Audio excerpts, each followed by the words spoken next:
Moving day was 22nd August 2020, and my wife and I felt lucky. She bought a lottery ticket. We never did that, but we were on a roll. Late last month, I knew I was going to lose my job.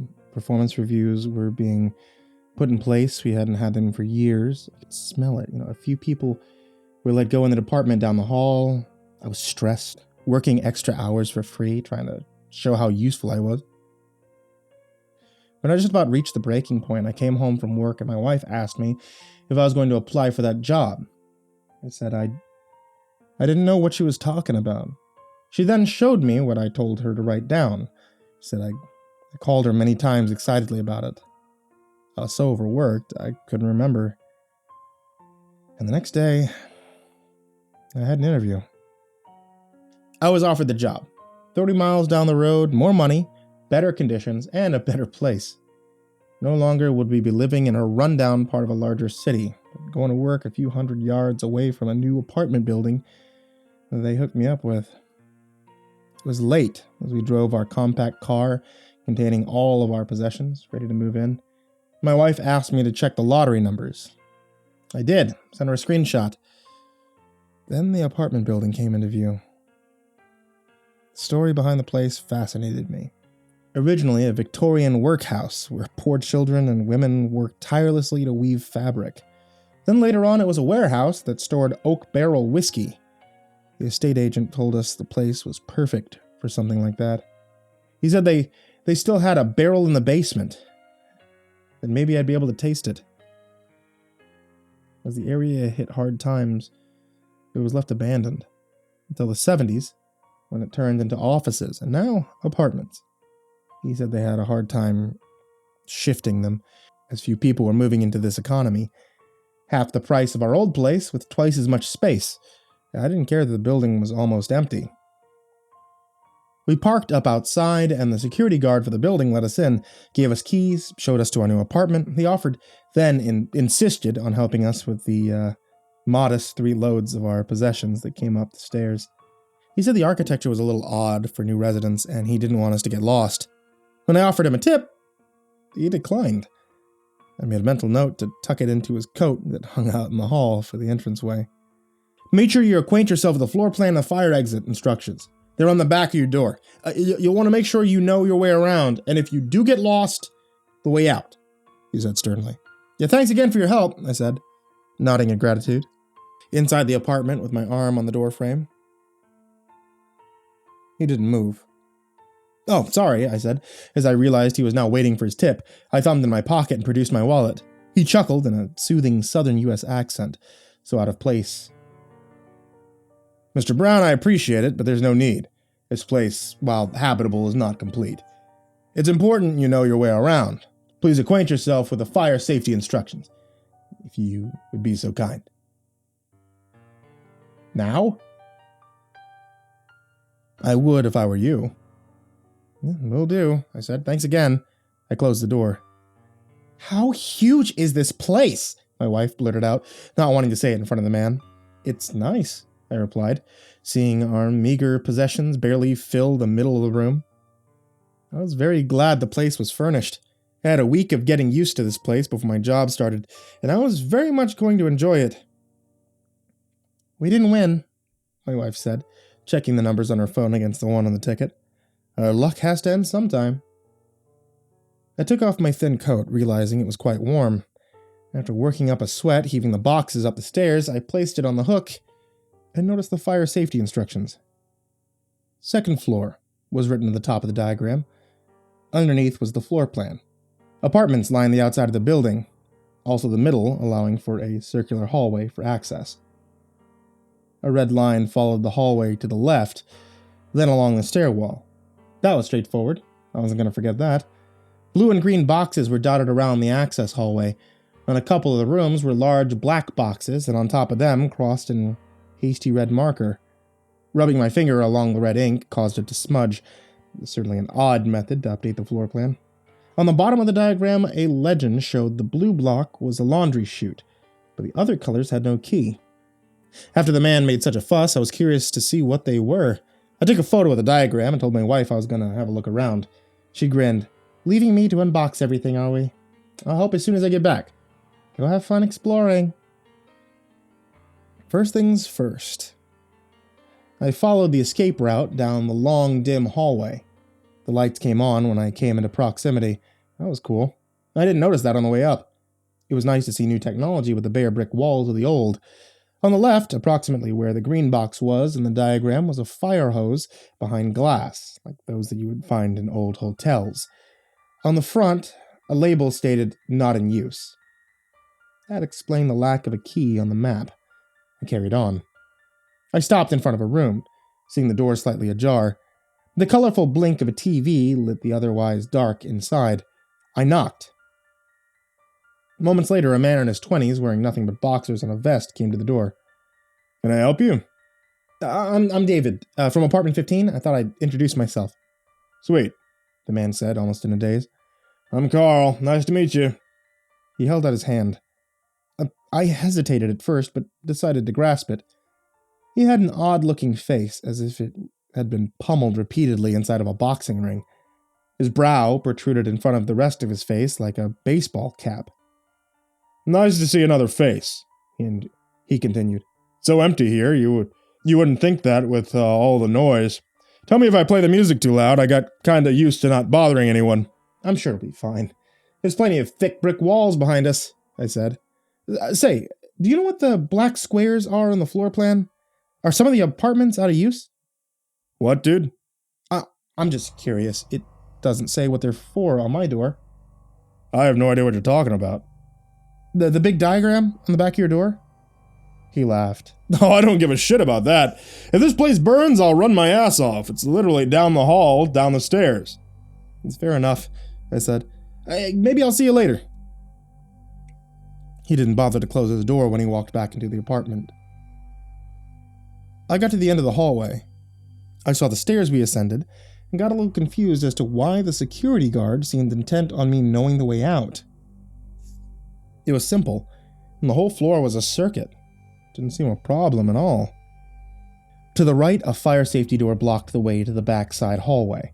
I pushed the door, and the light turned on softly. A near-identical hallway to the one I had come from. I mentally checked off the hose boxes as I passed them, then stopped in front of one of the crossed-out rooms. The apartment number had been removed, and in its place, a black square label. I was intrigued. I wanted to know what was inside to see whether the building was finished. That wouldn't have been a problem, but concerning if the management hadn't enough money to renovate the whole place. What other corners had been cut? I pushed the handle. The door opened with a creak, and a musty smell wafted out. I poked my head in to see the place was gutted. No carpet, the walls back to plaster. White filler marks pocked the surface, and my heart sunk. At that moment, it felt like the building had been a facade, a mask hiding its true self, like those fake buildings in London that hide the Underground Railway. I closed the door. I heard a bang from within and jumped. My walk turned to a light jog. I followed the hallway to the end, opened the fire door, and then continued down the next corridor. If my calculations were right, I was halfway around. For a moment, I felt out of place, a little claustrophobic, and a little nervous. The silence was deafening. In a normal apartment block, the rooms would be full, and you'd hear the muffled sounds of the living from within. But here, it was almost a graveyard. Each empty room a tomb. I wanted to get back, so quickened my pace as I approached the final fire door. My eyes caught more rooms decorated with the black squares, and this time I wasn't tempted to open them. There's quite a few. It would have made sense if they were all the same part of the building, tucked away from the other residents, but these were randomly spread about, as if the rooms were purposefully left in such a way, deemed unfit for habitation. I saw my room come into view. I felt myself begin to relax. I slowed down, felt my heart race. I let out a relieved chuckle, then stopped outside my apartment. It was open. "Charron, I'm back. I think I freaked myself out a little," I said. But no one replied. "Charron?" I was just impressed. All the belongings were already packed away. I sat on the couch and sighed with contentment.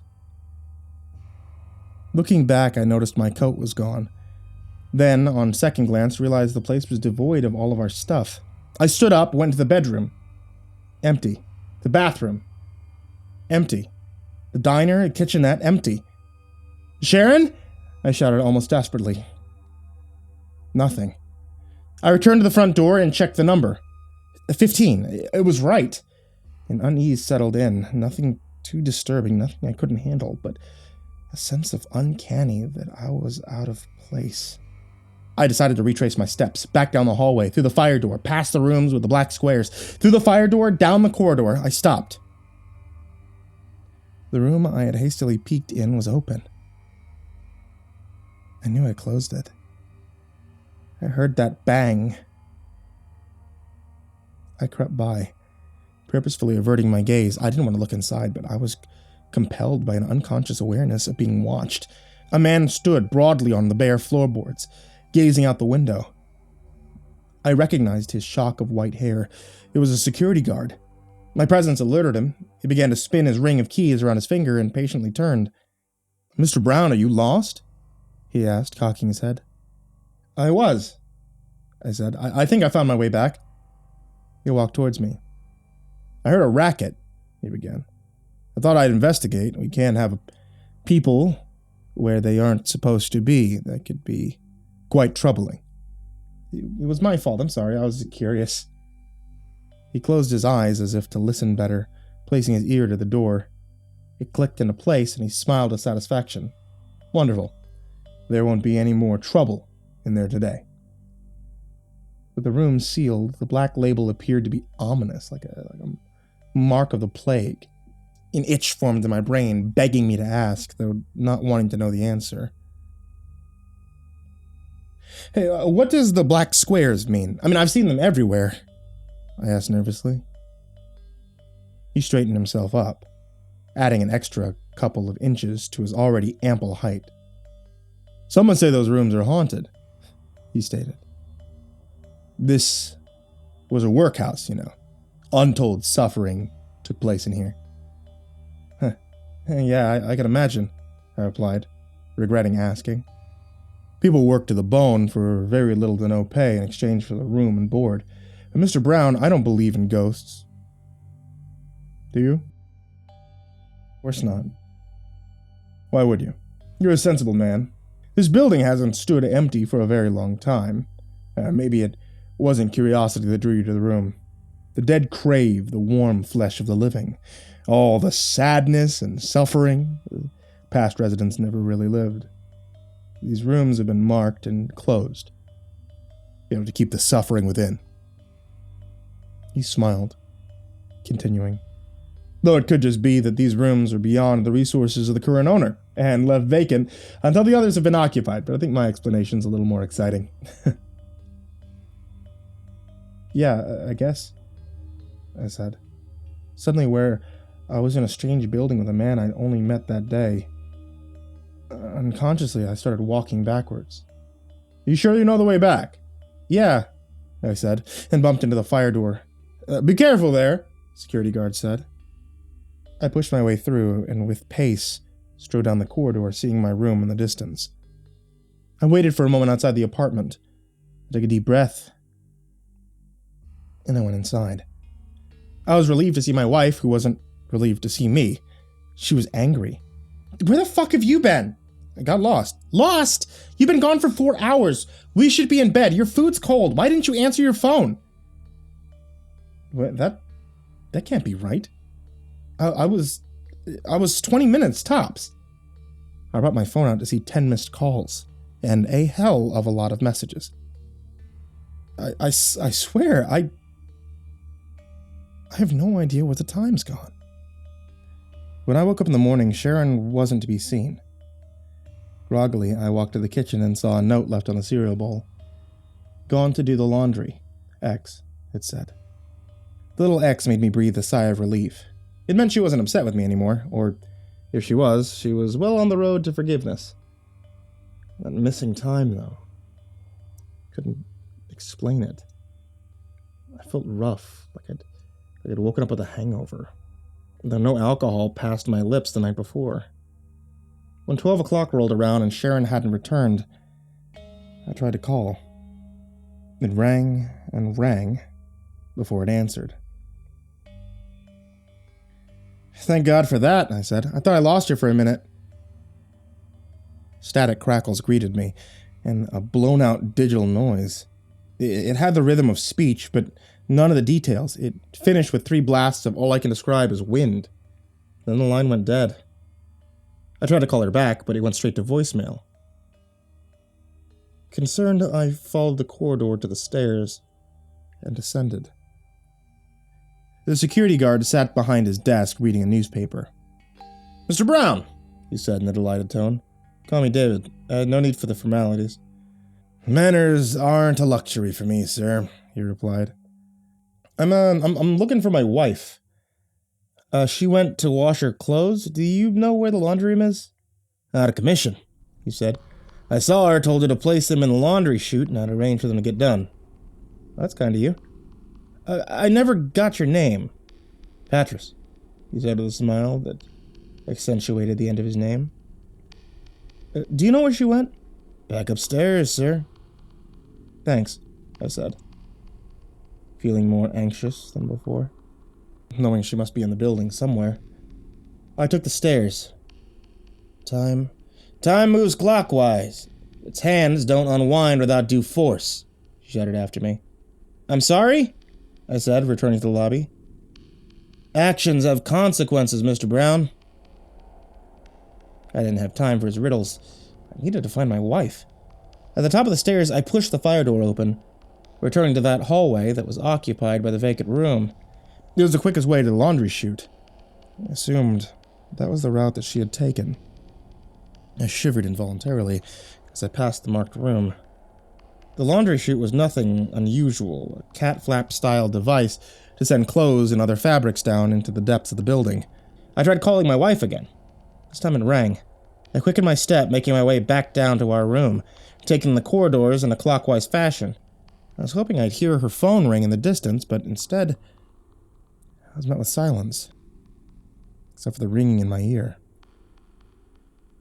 A click. "Hello?" An anxious voice said, still marred by crackling and digital noise, though this time clearer. "Charron, is that you?" I asked. "I don't know where I am," she said, panicked. "I'm lost." Click. And the phone went dead. I rounded the last corner and raced to our room, number 15. It was empty again, like it had been the night before. It was our apartment. It was in the exact right place. I checked the diagram on the back of the door. I checked it with a photo on my phone. Identical. I left, this time trying to lock it, though the key didn't fit. No amount of force allowed it to slot and turn. I could feel a panic attack coming on, something I hadn't felt in years. Running, I headed for the stairs, only to come to an abrupt halt as I heard footsteps approach and the happy sound of the Yankee Doodle Dandy being whistled. I stopped to catch my breath as Patras appeared. "Lost?" he said in a nonchalant way. I'm not. My wife is. Why is our stuff gone from our apartment? Why doesn't my key work?" "Slow down," he said, placing an unwavering hand on my shoulder. "She's here. Just need to know where to look."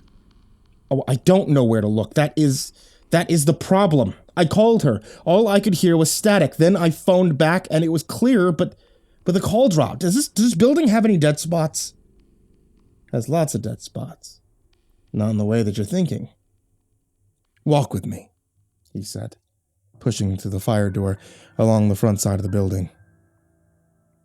He was calm when he heard voices coming from the rooms either side of us. "What's going on?" I asked. "I thought all these rooms were vacant." "They were when you arrived. Sure as hell didn't hear anyone move in last night. I only walked this hallway minutes ago." "What day is it?" "Yesterday was Saturday. Today's Sunday." "It's Monday. But not the Monday you think it is." "What the hell does that mean?" "You said you called her, and she was clear the second time." "Yeah? So? That means you're going in the right direction. Keep going. But be aware, you don't belong where you are now. You are out of bounds." Okay, I'm not following. "Continue on this path. You'll find her. Just be sure to retrace your steps and all will be fine. I'm going to leave you here as I don't belong where you're going. If you don't find her, no one will blame you. You won't be the first to lose track of time. He patted me on the back and continued his whistle where he left off. As the door sprung shut behind him, it was as if volume in the hallway was turned up. The chatter from inside, TV sets blaring, couples arguing. Even though the place was now full of life, it felt scarier, like they didn't belong. I couldn't fathom how many people could have moved in such a short period of time. I walked this hall only moments before. I took out my phone for a third time and saw the hour. That can't be right. 6 o'clock in the evening. The day was gone and my battery was half dead. I walked past the doors and heard the cacophony that came from within. I noticed the numbers were missing and replaced by more of those black labels. I shivered and pushed my way through the door at the end. This hall was quiet. A heartwarming lack of sound. My phone rang. "David? Please tell me that's you," Charron said. This time the static was almost gone. "It is. Where are you? I'm trying to find you." "I'm in our room, but it's all wrong. All our stuff is missing. I'm so thirsty, but no water will come out of the tap. A man's been trying to get in. I can't lock the door. I've pushed the sofa in front of it." "I'm on my way," I said, pushing through the last fire door. "I'm almost there." I ran past an open door. Something tripped me. I hit my face on the carpeted floor, sending a searing pain through my nose, making my eyes water. "Who the fuck are you?" the voice said. I turned over on my back to see an old man glare down at me. "Shouldn't be running in the halls." "Oh, wait a minute. Do I know you?" he said. "I'm David." He helped me up. "I'm sorry about that. We've had a couple break-ins lately. I thought you may be one." He looked me up and down. "Carl, is that you?" I asked. "It is. But I can't place you." "I thought you lived in the other hallway," I asked, barely recognizing him. I only met him the day before, but his pronounced brow gave him away. "Yeah, a long time ago. They said there was something wrong with my apartment." He stood in his underwear, his vest stained, threadbare. I can't talk," I said. "My wife's in trouble." "Shit. You used to live in 15. I remember now." I gotta go," I said, but he grasped my arm. "That your wife in there?" he said, gesturing with his hand. "Yeah," I replied. I need to help her." "You ain't going nowhere," he said, giving out an almost toothless grin. "Ain't no women been here for a while. She's mine." Without that, I punched him in the gut. He wheezed and gave out a labored chuckle. "Nice shot," he said, spitting on the floor. Before my next fist connected, he blocked and pushed me into a door, its handle plunging into my lower back, pushing me to the floor. "Don't make this difficult. You know how long it's been since I've seen some tail? I can't even remember. With what's going on outside, I've not seen anyone except thieves for months." He pushed past me, limping as he made his way to my apartment. "Please, don't do that," I said, pushing myself to my feet. "You don't know when to give up," he said, turning to face me. I leaned against the door handle, and the door flew open. From inside, I heard voices, many of them, whispering, getting louder, too many to hear individually. The inside of the room was a mess, missing floorboards, graffiti decorating the battered walls. "I'm not supposed to open those doors," Carl cursed, his limp disappearing as he thundered towards me. He reached for the handle and I kicked him inside. "No!" he shouted. The whispering grew to an excited hum. I reached up and pulled the door shut. I heard his screams for help cut off abruptly by a large bang. And silence. I stood up using the wall for purchase and made the final few yards to my room. In all the excitement, I hadn't noticed that my nose was dripping fresh blood on my shirt. I knocked on the door. "Charron! Charron, let me in." No answer. I called her again. "I'm outside." "Thank you. I'll move the sofa."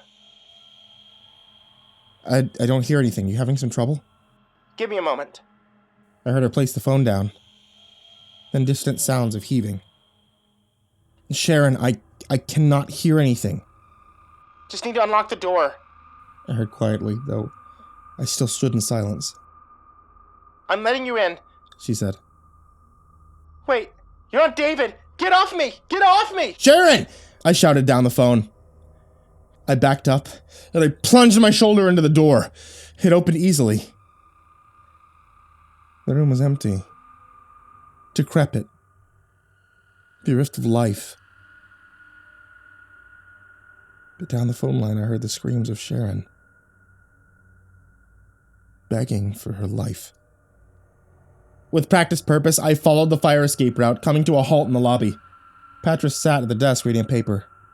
"Mr. Brown?" he said in a monotone, not looking up from the paper. "My wife, she's in trouble!" I gasped. It was dark outside, and the darkness shimmered. "I've been quite a nuisance today. Please, help me! My wife!" He trailed off as the darkness beckoned me. I didn't realize I was walking towards the door. Patras rose from his desk and placed his arm in front of me. "You don't want to go out there. It's not where you think it is." I heard snuffing sounds like dogs sniffing under a doorway, though nothing was visible through the glass. "Help me, please!" "Retrace your steps," he said. "How the hell is that going to help?" "The hands of time don't like to be turned back. They'll fight you kicking and screaming. If you love your wife, you'll do it." "No, I don't understand," I said, feeling a tear roll down my cheek. "Let me clear it up," he said. "You can't be going back looking like that. She'll wonder what happened." He opened a bottle of water and poured it onto a towel, rubbing it on my nose. I breathed sharply through my teeth. "Broken," he said blatantly. "Take my shirt." He removed his hand and I removed mine. "Much better," he said. "What date did you arrive?" "The 22nd. "Of August?" "Yeah." He whistled. 4 circuits should be enough, anti-clockwise, remember. At the top of the stairs, I saw our room at the end, the door still open, its splintered wood hanging off the hinges. I took a deep sigh and ran. I left through the fire door past the open door of Carl's room, still open and the TV blaring, through the fire door down the back passage. I hadn't noticed it before, but the lights were no longer reacting to me. Only the emergency lights were lit. Left, through the fire door. The sounds of life rang through the rooms, but I skirted past. All the doors open in unison, and women, young and old, filled out. "Please, I need some food. My children are starving," they begged. Grasping and pulling at me, I pushed past. "I haven't eaten in days," a young girl said, standing in front of me. "I don't have anything for you," I said, my voice wavering. "Please," she begged. Her face began to change as if it were aging in front of me.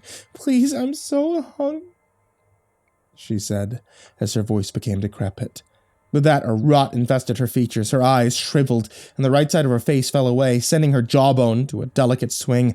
I danced past, sprinting for the fire door at the end of the hall.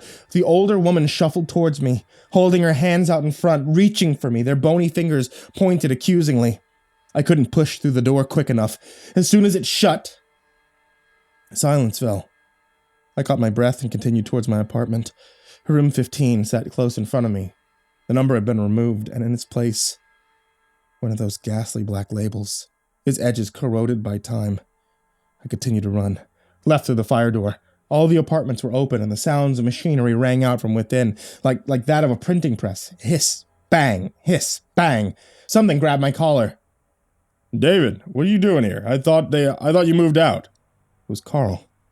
Younger now, but still older than when I met him minutes earlier. "Sorry," I said. I allowed my foot to connect with his crotch. "Why?" he wheezed, falling over to the floor in pain. Left, through the fire door. I came to a halt. There was a woman. She looked disheveled. "Charron?" I asked. But I wasn't sure. "David, I thought I'd never find you." Out of breath, I ran towards her to embrace her. I stopped feet away. Something wasn't right. "I'm not upset anymore," she said, trying to smile, but the muscles in her face couldn't make it appear. Instead, they contorted into a weird grimace that twitched. "How do I know it's you?" I asked, taking a step back. "I'm your wife, baby. I was lost, is all. Take my hand." She held her arm out, and for the briefest of moments I reached, then pulled my arm away. The grimace was replaced with a scowl. "You've been gone 4 hours. We should be in bed. Your food is cold. Why didn't you answer your phone?" It wasn't her. It was an imitation. I raced around her, but she grabbed my arm, and when I looked, her skin began to peel away, falling to the floor like leaves from a tree, revealing rotten muscles and sinew and bone. Her grasp tightened. She brought her face to mine, and a musty smell leaked out of her lips. "I'm letting you in," she said, her eyes wide and vacant. "Why? Wait! You're not David! Get off me! Get off me!" Whatever it was repeating what I'd heard Charron say. It grabbed me around the neck and clicked open a door behind it. Vicious whispers emanated, and I felt the darkness closing in. The whispers invaded my mind, sighing satisfaction as they took their residence. I held onto the doorframe, trying to pull myself back into the hallway, back to safety. They wanted me badly, and I was so tired. Then a hand I'd recognized, clamped on me with enormous strength, and it pulled me to safety. He closed the door. A bell rang.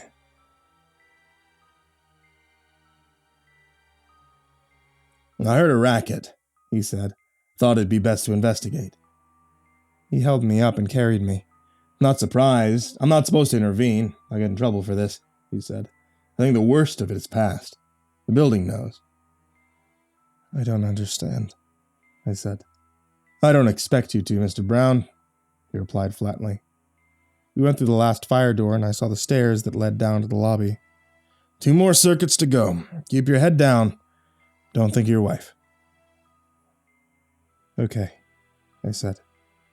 "Are you sure you can't come with me?" "That's not where I'm supposed to be," he said, and disappeared down the stairs. It felt as though I'd run a marathon, both physically and mentally. Patris was right. Nothing bothered me as I completed the remaining steps of the second to last circuit, through the fire door again, opposite the stairs that led me to the lobby.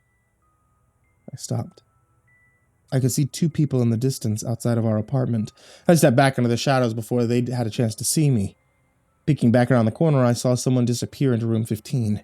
If I didn't know any better, I'd think it was me. Someone else was walking down the hallway. Patris. He smiled at me encouragingly. 1 more to go." I approached the apartment, hearing voices from within and a muffled, "Go have fun exploring." My eyes were wide, and I rushed through the fire door. The door to Carl's new apartment was closed. It wasn't his room yet. A black square decorated the entrance. 3 more doors, and I was back facing the stairs that led to the lobby. Everything was calm. Something clicked in my head, telling me it was over. I approached our apartment and knocked. Silent. I knocked again. I pressed on the handle and I walked in. It was empty, but it felt right, not like the other times I'd been in here. It didn't feel off. I walked back down the hallway and realized in my panic I must have gone back too far. I pushed on the fire door to retrace my steps, but the door didn't open. It was locked. I hopped down the stairs to the lobby. Patris wasn't there. The light from outside was bright. I pushed through the door and I felt a warmth greet me. The soft bustle of music murmured in front. I brought up my phone, but it was dead. I jogged through the traffic and to the corner shop on the opposite side of the street. The door opened with a ring, and I headed straight to the newspaper stand, picked one up, and checked the date. 3rd August, 2020. That wasn't right. "Excuse me, do you have a phone I could use?" I asked. The shopkeep glared at me. I pulled some money out of my wallet. "I'm a paying customer," I said. I really need to contact my wife." He stared at me, pulling a 5-pound note out of my hand, and showed me the back room. "Thank you," I said. The phone rang, and I felt my heart thump in my throat. "Hello? Charron, is that you?" "Yeah, I thought you were at work." I am," I said. I needed to hear your voice." "That's so nice." You never call me from work, especially more than once. Bit of an odd question, but, what's today's date? 3rd of August. I laughed. Are you okay? Couldn't be better, I said. That's good. You seemed depressed this morning when you went to work. Do you still think that they're gonna make you, redundant? I had a brainwave. I've been working too hard. I have something I need to tell you. I'm not sure I'll remember it by the time I get home from work, but do you have a pen? Give me a second. My heart began to race. It all made sense now. Got it. Write this down. I told her about a job going at a company only 30 miles away, and that they would offer us an apartment. Got all that? Yes, she said excitedly. I really think our luck's about to change, I said, but remind me tonight and don't take no for an answer. I'll be shattered, but I've had a vision. This will be good for us. I really hope you're all right, because I hated seeing you like that. I thanked the man for letting me use the phone and asked if he had any batteries to charge mine. Luckily he did. I paid, I left the shop, and I sat on the bench just a few yards down the street. As I sat, I waited for my phone to turn on. I noticed someone coming out of my apartment building. A sense of dread filled me. At first I had no idea why, but when I recognized his clothes and the way he filed in and out of traffic, I knew who he was. It was me. He was doing exactly what I was doing, except a few minutes later. He disappeared into the shop. I raced across the road and up the stairs. The key to my apartment worked, thank God. I sat on the sofa and I contemplated what to do next. He probably would have the same idea. That's when I realized. I may not be the first. An earlier version of me could be waiting. Paranoia has taken the better of me. I locked the door, I pushed the sofa in front of it. I heard someone jingling with the lock earlier, but I've long since given up. I've checked everywhere in the apartment for places where someone could be hiding, and I can't find anyone. If there is one of me out there, chances are there's going to be more. I mean, ones that came out after me and ones that came before. It's those that bother me so much. What damage are they causing to my life? How many of them have phoned my wife? I mean, such a simple trick would now look like a mental disorder. I need a clear plan. I've been thinking for hours. The only one I can think of is extreme. See, I have no idea if it would work. But I need a reset so none of this happened. Because if the building doesn't exist, neither does my future. And neither do the others. I mean, it works that way, right? I hope it does. For all our sakes.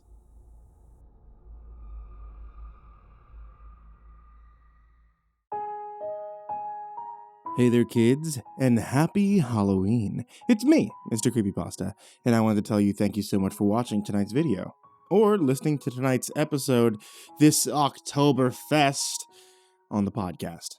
If you're not listening on the podcast, then you always can listen on the podcast at Spotify, or just about anywhere you find a podcast. And if you're not listening on YouTube, then you can find it on YouTube, or just about anywhere you find a YouTube. I just want to remind all of you that if you're on a cold autumn night and you need a warm drink, then my wife sells tea.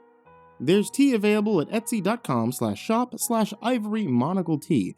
All different kinds, including those themed off of creepypastas, horror icons, horror monsters, and Dungeons & Dragons.